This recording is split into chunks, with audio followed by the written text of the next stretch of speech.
Hi, Doug Stworski for the U.S. Access Institute, LLC. Today we look at one specific element in our lesson series called Accessibility by the Element. That's where we take a quick look at the accessibility requirements and one specific element. We also do a comparison of the different ADA and state access codes and standards. We try to cover it from coast to coast.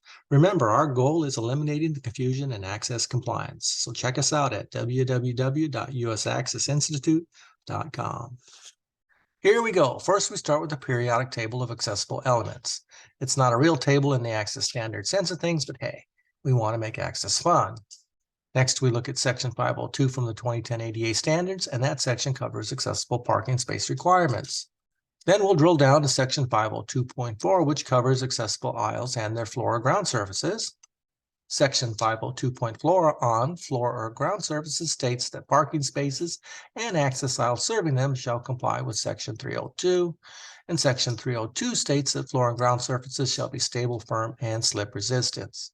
502.4 continues and says access aisles shall be at the same level as the parking space they serve. Changes in level are not permitted.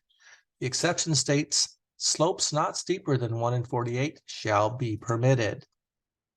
So the DOJ advisory note reads, access aisles are required to be nearly level in all directions to provide for wheelchair transfer to and from vehicles.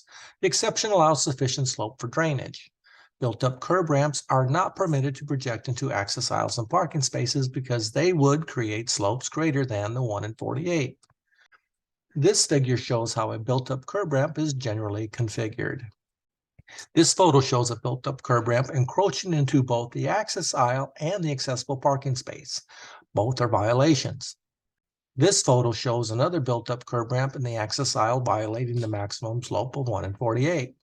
Here is one solution: providing a curb ramp that does not project into the access aisle or the accessible parking spaces.